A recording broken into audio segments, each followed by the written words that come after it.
মিথুন রাশি, মিথুন লগ্ন, জেমিনাই সাইনের জাতক জাতিকাদের ক্ষেত্রে শনি বক্রী হওয়ার কারণে অর্থাৎ স্যাটার্ন রেট্রোগ্রেড হওয়ার কারণে আগত 138টি দিন অর্থাৎ 27শে জুলাই থেকে 11ই ডিসেম্বর পর্যন্ত আপনাদের ক্ষেত্রে সময় ঠিক কেমন অতিবাহিত হবে সে বিষয়ে প্রতিবেদনে আমরা বিস্তারিত আলোচনা করব। গ্রহগত নক্ষত্রগত গোচরের ছক ধরে আপনাদের জীবনের প্রতিটি ক্ষেত্র নিয়ে আলোচনাটি অত্যন্ত গুরুত্বপূর্ণ হবে, তার কারণ শনি যখন বক্রী হচ্ছে তখন কিন্তু তিনি বুধের নক্ষত্র রেবতী নক্ষত্রে গোচর করবেন, আপনাদের রাশির অধিপতি বুধের নক্ষত্র। তারপর তিনি 9ই অক্টোবর কিন্তু নিজের নক্ষত্র উত্তর ভাদ্রপদে গোচর করবেন। আর এই বক্রী শনি চলাকালীন গুরু বৃহস্পতি কিন্তু আপনাদের পরিবার বাণী অর্থের ভাবে তিনি উচ্চস্থ থাকছেন এবং অতিচারী থাকছেন শনিরই নক্ষত্রে। আর শনি বক্রী হতে চলেছে আপনাদের কেন্দ্রীয় স্থান কর্মস্থানে। তাহলে স্কিপ না করে পুরোটাই শুনুন যদি ভিডিওটির প্রকৃত মর্মার্থ আপনারা উপলব্ধি করতে চান। আর আপনাদের মধ্যে যারা মৃগশিরা, আদ্রা এবং পুনর্বসু নক্ষত্রের জাতক জাতিকা, তাদের জন্য আলাদা করে নক্ষত্রগত আলোচনাতে থাকতে চলেছি। পরিশেষে যেমন প্রতিকার নিয়ে আলোচনায় থাকি তেমনটি তো আছি। আলোচনাটি ইন জেনারেল হবে, অর্থাৎ এই পৃথিবীতে যতজন মিথুন রাশির জাতক জাতিকা আছেন তাদের প্রত্যেকের জন্য আপনি চাইলে আপনার ব্যক্তিগত গণনা এনি টাইম আমাদের দ্বারাই কিন্তু করাতেই পারেন। এর জন্য স্ক্রিনে আমরা নাম্বার দিয়ে থাকি। শনিবার রবিবার অফিসে এসে সামনাসামনি ফেস টু ফেস সাক্ষাৎ, মুখোমুখি সাক্ষাৎ আপনারা করতেই পারেন, অথবা ওভার ফোনের মাধ্যমে এনি টাইম যোগাযোগ করুন। তো চলুন আলোচনায় প্রবেশ করা যাক। মিথুন রাশি, মিথুন লগ্ন, জেমিনাই সাইনের জাতক জাতিকারা কালপুরুষের রাশি চক্র অনুযায়ী তৃতীয়তম রাশির আন্ডারে আপনারা পড়েন। আপনাদের রাশির মালিককে গ্রহদের যুবরাজ বুধ। আর স্ক্রিনে আপনারা যে চারটি দেখতে পাচ্ছেন এটি মিথুন রাশির জাতক জাতিকাদের 2026 সালের 27শে জুলাই আপনাদের গ্রহগত গোচরের ছক ঠিক এমনটি কিন্তু দেখাবে।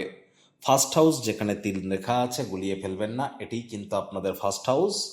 গুরু বৃহস্পতি সেকেন্ড হাউসে পরিবার বাণী অর্থের ভাবে উচ্চস্থ অতিচারী, কেতু আপনাদের মঘা নক্ষত্রে পরাক্রমের ভাবে, রাহু ভাগ্যস্থানে শতবিশা নক্ষত্রে, আর শনি মহারাজ রেবতী নক্ষত্রে বক্রী হচ্ছেন আপনাদের কর্মস্থানে। যেহেতু বক্রী হচ্ছেন তাহলে একটি ঘর পিছিয়েও ফল দেবেন, অর্থাৎ আপনাদের ভাগ্যস্থানকেও তিনি প্রভাবিত করবেন। শনি মহারাজের তৃতীয় দৃষ্টি পড়বে আপনাদের মোক্ষের ভাব, ব্যয়ের ভাব, অর্থাৎ আপনাদের 12th হাউসে আমরা কালার করে রেখেছি। শনি মহারাজের পূর্ণ দৃষ্টি পড়বে আপনাদের সুখভাবে এবং শনি মহারাজের অন্তিম দৃষ্টি থাকবে আপনাদের পার্টনারশিপের হাউসে। কারণ শনি মহারাজের 3টি দৃষ্টি আছে, তৃতীয়, সপ্তম আর দশম দৃষ্টি। যে যে গৃহে সাধারণত আরোপিত হয় সেই সেই গৃহে একটু নেগেটিভিটি তিনি বর্ষণ করেন, কারণ শাস্ত্র মতে শনিকে কিন্তু আমরা নেগেটিভ প্ল্যানেট হিসাবে আখ্যা দেওয়া হয়েছে, অর্থাৎ পাপী গ্রহ, তামসিক গ্রহ। আবার আপনারা যদি দেখেন তাহলে লাল কিতাবের শনি রাহু কেতুকে কিন্তু বলা হয়েছে পাপিয়কার টলি। আর শনিকে, শনি মহারাজ গ্রহদের রাজা, ন্যায়াধীশ কর্মাধিপতি এবং দণ্ডাধিকারী, বিচারক, নৈতিকতা এবং হার্ডওয়ার্ক পছন্দ করা একজন ব্যক্তি শনি মহারাজ। সূর্যদেবের পুত্র, যমরাজ এবং যমুনা দেবীর ভ্রাতা। আর শনি মহারাজের সাথে সূর্যের সম্পর্ক কিন্তু ভালো নয় পিতা পুত্র হওয়া সত্ত্বেও। শনি মহারাজ শ্রমিক সম্প্রদায়, বয়োজ্যেষ্ঠ ব্যক্তিবর্গদেরকে রিপ্রেজেন্ট করেন। আর engineering sector, oil, leather, fuel, iron, machineries এসবই কিন্তু, বা ল, আইন, অ্যাকাউন্টেন্সি, এ সমস্ত ডিপার্টমেন্ট কিন্তু স্যাটার্নের ডিপার্টমেন্টের আন্ডারেই কিন্তু পড়ে। শনি বক্রী হচ্ছেন মানে এই নয় যে তিনি বক্রী চালে বা ব্যাকওয়ার্ড মুভমেন্ট করা শুরু করছেন, তিনি তার স্বনিয়ন্ত্রিত গতিতেই চলছেন। আমরা যখন পৃথিবী থেকে দেখি তখন একটা অপটিক্যাল ইলিউশন ক্রিয়েট হয়ে থাকে। দেখুন, তাহলে আমরা প্রথমেই আলোচনায় প্রবেশ করব। শনি মহারাজ প্রথমে রেবতী নক্ষত্রে আপনাদের কর্মস্থানে বক্রী হচ্ছেন, কিন্তু কর্মস্থানে যখন তিনি বক্রী হচ্ছেন সেই কর্মাধিপতি গুরু কিন্তু উচ্চস্থ আছে কোথায়? আপনাদের পরিবার বাণী অর্থের ভাবে শনির নক্ষত্র পুষ্যা নক্ষত্রে। শনি গুরুর নবপঞ্চম যোগও কিন্তু আছে। আর কর্মাধিপতি আপনাদের কর্মক্ষেত্রের মালিক গুরু বৃহস্পতি নিজের ঘরকে কিন্তু দেখছেন নবম দৃষ্টি দিয়ে, অর্থাৎ শনির উপরেও কিন্তু গুরুর দৃষ্টি থাকছে। তাহলে নেগেটিভিটি অতটাও যে আপনাদেরকে প্রভাবই করবে এমনটি কিন্তু নয়। তবে যাদের যাদের জন্মছকে গুরু এবং শনি দুটি গ্রহই দুর্বল তাদের ক্ষেত্রে একটু প্রবলেম কিন্তু আছে। বৃহস্পতি দুর্বল বুঝবেন কি করে? ধর্মকর্মের প্রতি মন আপনার টানে না, অথবা ভালোভাবে পারিবারিক ব্যক্তি হয়ে উঠতে পারছেন না, অথবা খালি পেটে গরম দুধ সহ্য হয় না, তাহলে আপনার গুরু দুর্বল। শনি দুর্বল বুঝবেন কি করে?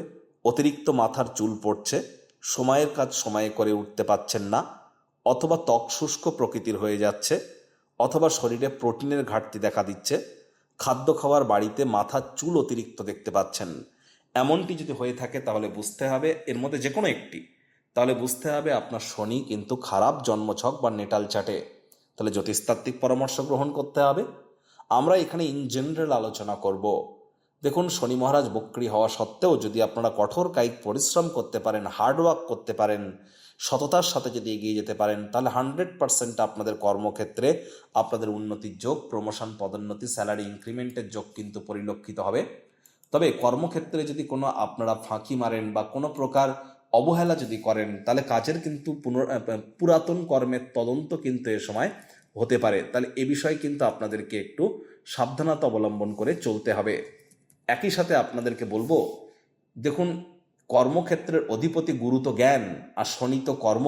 তাহলে জ্ঞানের সাথে কর্ম এবং নৈতিকতা বিচার করার ক্ষমতা, এ সবই যখন একসাথে মিশে যায়, তখন ভবিষ্যতের কোনো বৃহৎ কর্মকাণ্ডের জন্য ভিত্তিপ্রস্তর স্থাপনের ক্ষেত্রে এই সময়টিকে কিন্তু আপনারা দুর্দান্তভাবে কাজে লাগাতে পারেন।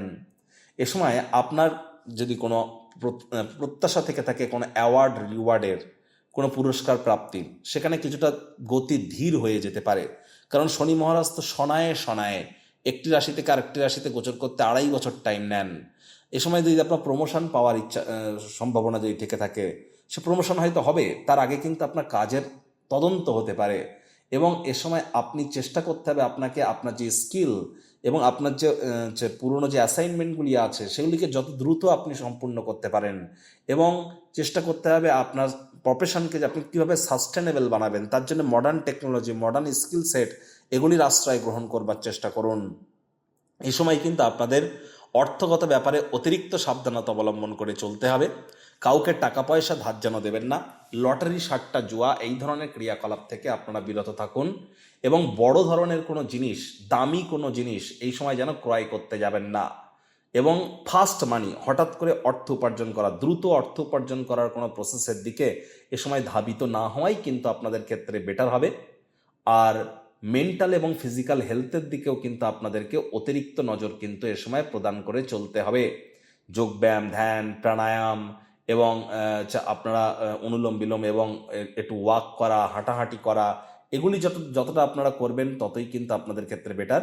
প্রাইমারি ফোকাস আপনাদেরকে রাখতে হবে আপনাদের কর্মজীবন, আপনার ব্যক্তিগত স্বাস্থ্য এবং আর্থিক লেনদেন। এবং তাড়াহুড়ো হঠকারিতা করলেই কিন্তু আপনাদের জন্য এ সময় পরিস্থিতি খুব একটা বেটার ফল আপনাদেরকে প্রদান করবে না। আর বক্রী শনির যেহেতু তৃতীয় দৃষ্টি আপনাদের 12th হাউসে থাকবে, তাহলে খরচ কিন্তু বাড়তে চলেছে। বাজেটকে নিয়ন্ত্রণে রাখুন। হাতের নাগাল দিয়ে কিন্তু অর্থ বেরিয়ে যেতে পারে। তবে গুরু বৃহস্পতির কৃপায় আপনাদের সঞ্চয়ের মাত্রাও কিন্তু বাড়তে চলেছে। শনি মহারাজের পূর্ণ দৃষ্টি বক্রী শনির যেহেতু থাকবে, আর বক্রী শনি নেগেটিভ প্ল্যানেট, বক্রী হলে নেগেটিভিটিও একটু বাড়ে। আর শনি মহারাজ কর্মফলদাতা, তাহলে ওই তাবিজ, কবচ, মাদুলি, পাথর, জেমস্টোন, শিকড় বাকড় এসব পরে কিন্তু কোনো লাভ হবে না। কর্মের মাধ্যমে তাকে সন্তুষ্ট করতে হবে। শনি মহারাজের পূর্ণ দৃষ্টি আপনাদের 4th হাউসে থাকছে। তাহলে high blood pressure, low blood প্রেশারের যারা রুগী আছেন, যাদের হিমোগ্লোবিন ফল করে, হঠাৎ করে মাথা ঘুরে যায়, ফেন্ট হয়ে পড়েন, হাড়গোড় মাজায় ব্যথা যন্ত্রণা আছে, ক্যালসিয়ামের ঘাটতি আছে, ফুসফুসের প্রবলেম, কার্ডিওভাস্কুলার ডিজিজ, এ ধরনের কোনো সমস্যা যদি আপনার থেকে থাকে, তাহলে অতিরিক্ত প্রিকশন কিন্তু আপনাদেরকে সময় নিয়ে চলতে হবে। এ সময় মায়ের শরীর স্বাস্থ্যের দিকে একটু নজর দিন, মায়ের সাথে সম্পর্কের দিকে নজর দিন, মায়ের কর্মের দিকে নজর দিন। নতুন জমি, নতুন বাড়ি, নতুন গাড়ি এ সময় ক্রয় না করাই ভালো। আর যদি নিতান্তই করতে চান 11th অফ ডিসেম্বরের আগে, তাহলে আপনাদের জ্যোতিষতাত্ত্বিক পরামর্শ গ্রহণ করেই কিন্তু সেটি করা উচিত। আর দ্বিতীয় সন্তান সন্ততি প্রাপ্তি করবার জন্য, গর্ভধারণ করবার জন্য বা ডেলিভারি করবার জন্য সময়টি কিন্তু দুর্দান্ত নয়। আইনি জটিলতা থেকে দূরে থাকুন। আর কোর্ট বা আদালতে যদি কোনো কেস পেন্ডিং থেকে থাকে, কোর্ট বা আদালতের বাইরে মামলার নিষ্পত্তি করে নেওয়ার চেষ্টা করুন। পার্টনারশিপ ক্রিয়াকলাপে যাবেন না। বিজনেসম্যানেরা কনসিস্টেন্সি বজায় রাখুন। তাড়াহুড়ো হটকারিতা করলেই কিন্তু ক্ষতি। মাথায় রাখবেন, স্বামী স্ত্রী অহেতুক তর্ক বিতর্ক করা থেকে বিরত কিন্তু থাকতে হবে। আর এখানে শনি মহারাজ বক্রী হয়েছেন মানে রাহুর সাথেও তিনি সংযুক্ত হবেন একটি ঘর ব্যাকে এসে। রাহুকে তো শনিবাত রাহু বলা হয়েছে। আর শনি যদি কালো হয়, কালা হয়, রাহু হচ্ছে মায়া, জাদু। তাহলে কালো আর জাদু মিলে কিন্তু কালো জাদুর মতো একটা সিচুয়েশন তৈরি হয়। তাহলে এ সময় আপনার পিতার ফ্যামিলির তরফ থেকে কারোর পক্ষ থেকে কিন্তু ব্ল্যাক ম্যাজিক বা কালো জাদু হওয়ার সম্ভাবনাও কিন্তু থাকছে। সে বিষয়েও কিন্তু আপনাদেরকে প্রিকশন নিয়ে চলতে হবে। যারা হায়ার স্টাডিজ করছেন, উচ্চশিক্ষারত যারা আছেন, তাদের কিন্তু কোনো প্রকার ক্ষেত্রে অবহেলা করা কিন্তু এ সময় চলবে না। কেরিয়ার কাউন্সেলিং অত্যন্ত গুরুত্বপূর্ণ। যারা এইচএস এর জন্য এক্সামিনেশন দিতে চলেছেন, অর্থাৎ এইচএস পরীক্ষার জন্য যারা প্রিপারেশন নিচ্ছেন, তাদের কিন্তু এখন থেকেই কেরিয়ার কাউন্সেলিংয়ের গুরুত্ব কিন্তু অত্যন্ত বেশি। অর্থাৎ এনি টাইম আপনারা যোগাযোগ করতেই পারেন কোন জগতে কর্ম করে আপনার করণকে, আপনার যোগকে, আপনার পায়াকে, আপনার নক্ষত্রকে, আপনার তিথিকে আপনার পক্ষে আপনি লাগিয়ে নিজেকে মহিমান্বিত করতে পারেন। একই সাথে এ সময় আপনার পিতার শরীর স্বাস্থ্যের দিকেও নজর দিতে হবে, পিতার সাথে সম্পর্কের দিকেও নজর দিতে হবে। তীর্থযাত্রা, তীর্থ ভ্রমণের সুযোগ পেলে যেন হাতছাড়া করবেন না। আর এখানে অবশ্যই আমরা পরিলক্ষিত করব বেকার যুবক যুবতীদের নতুন চাকরি কর্মসংস্থানের যোগ এবং দূরবর্তী স্থানে যাত্রা ভ্রমণের যোগ। অনেকের ক্ষেত্রে কিন্তু প্রমোশন পদোন্নতি হবে, তবে বললাম কর্মপ্রধান হতে হবে। মৃগশিরা নক্ষত্রের যারা জাতক জাতিকা, চঞ্চলতা একটি স্বাভাবিক ব্যাপার আপনাদের জন্য। এ সময় কিন্তু আপনাদেরকে খেয়াল রাখতে হবে, কোনো ক্রমেই চঞ্চলতা বৃদ্ধি করা যাবে না। তাড়াহুড়ো হটকারিতা শয়তানের কাজ, ধৈর্যে বসতে লক্ষ্মী। ধৈর্য ধরে এগিয়ে যান। কোনো সিদ্ধান্ত গ্রহণ করলেন আর সঙ্গে সঙ্গে সেটি নিয়ে কাজে লেগে পড়লেন, সেখানে কিন্তু বিফল হতে পারেন। পরিকল্পনা করুন, plan A, plan B, plan C সেখানে রাখুন এবং সময় নিয়ে ধীরে ধীরে কাজটা করুন, তাহলে আপনার লাভান্বিত হবেন। রাগ জেদকে কন্ট্রোলে রাখতে হবে। আদ্রা নক্ষত্রের জাতক জাতিকাদের খেয়াল রাখতে হবে, এ সময় অতিরিক্ত মস্তিষ্ককে না কাজে লাগিয়ে একটু শরীরকেও কিন্তু কাজে লাগাতে হবে। একটু হার্ড ওয়ার্ক, একটু কঠোর কায়িক পরিশ্রম আপনাদের জন্য খুবই গুরুত্বপূর্ণ। মানছি অনেক আদ্রা নক্ষত্রের জাতক জাতিকারা এক জায়গাতে বসেই অনেক অর্থ উপার্জন করতে পারেন, এক জায়গাতে বসেই অনেক কর্ম সম্পাদিত করতে পারেন। তৎসত্ত্বেও এটি কিন্তু হার্ড ওয়ার্ক করবার টাইম। যদি হার্ড ওয়ার্ক করেন তবেই কিন্তু শনি মহারাজের বিশেষ কৃপা আপনাদের উপরে বর্ষিত হবে। পুনর্বসু নক্ষত্রের জাতক জাতিকাদের ক্ষেত্রে জ্ঞানের ভাণ্ডার কিন্তু এ সময় বাড়তে চলেছে। এ সময় আপনারা অবশ্যই শনি মহারাজের কৃপা তো আপনাদের উপরে বর্ষিত হবেই, তার সাথে সাথে আপনারা অবশ্যই ভবিষ্যতের বৃহৎ কোনো কর্মকাণ্ডের জন্য এখন থেকেই কিন্তু ফাউন্ডেশন লেইংয়ের কাজ করতে পারেন। অর্থাৎ এখন থেকে ভিত্তিপ্রস্তর স্থাপনের কাজ কিন্তু আপনারা করতে পারেন এবং জ্ঞানের সাথে বিচার করার ক্ষমতা এবং মানুষকে চেনার ক্ষমতা এগুলি বাড়বে। কে আপনার আপন, কে আপনার পর, এই 27শে জুলাই থেকে 11ই ডিসেম্বরের মধ্যে শনি মহারাজ কিন্তু আপনাদের চোখে আঙুল দিয়ে দেখিয়ে দিয়ে যেতে চলেছেন। প্রতিকার স্বরূপ আলোচনা করতে গিয়ে আপনাদেরকে বলবো, স্ক্রিনে আপনারা দেখতে পাচ্ছেন শনি মহারাজের প্রণাম মন্ত্র। ওম নীলাঞ্জন চয় প্রক্ষং রবি সুতং মহাগ্রহম ছায়া গর্ভসম্ভূতং তং নমামি শনিশ্চরম। প্রত্যেক দিন সন্ধেবেলা 8 বার করে আপনারা এটা জপ করুন। যদি না পারেন তাহলে বলুন শনি মহারাজের বীজ মন্ত্র ওম প্রাং প্রিং প্রং স শনিশ্চরায় নমঃ অথবা ওম শ্যাম শনিশ্চরায় নমঃ 108 বার জপ করুন। শনি মহারাজ কর্মফলদাতা, ন্যায়াধীশ, দণ্ডাধিকারী। হাইজিন মেনটেন করুন, বাসি খাদ্য খাবার খাবেন না, সময়ের কাজ সময়ে করুন। আর পরসমালোচনা, পরচর্চা, পরনিন্দা, রাগ, বিদ্বেষ, হিংসা, ঘৃণা, ইগো, অহংকার এই ধরনের নেতিবাচক অনুভূতিগুলি থেকে নিজেদেরকে দূরে সরিয়ে রাখুন। শ্রমিক সম্প্রদায়, বয়োজ্যেষ্ঠ মানুষজনদেরকে সম্মান দিন, সময়ের কাজ সময়ে করুন এবং সততার পথ অবলম্বন করে চলুন। দেখবেন শনি মহারাজের কৃপা নিশ্চিতভাবে আপনাদের উপরে বর্ষিত হবে। আর এনি টাইম আপনারা আমাদের সাথে যোগাযোগ করতেই পারেন। তো বন্ধুরা, প্রতিবেদনটি আপনাদের ঠিক কেমন লাগলো, আপনাদের সুচিন্তিত মতামত আশা করি আপনারা নিচের কমেন্ট বক্সে লিখে জানাবেন। ভালো লাগলে একটি লাইক করতে ভুলবেন না। এই আশা রেখে আমি আমার বাণীকে এখানেই বিরাম প্রদান করছি।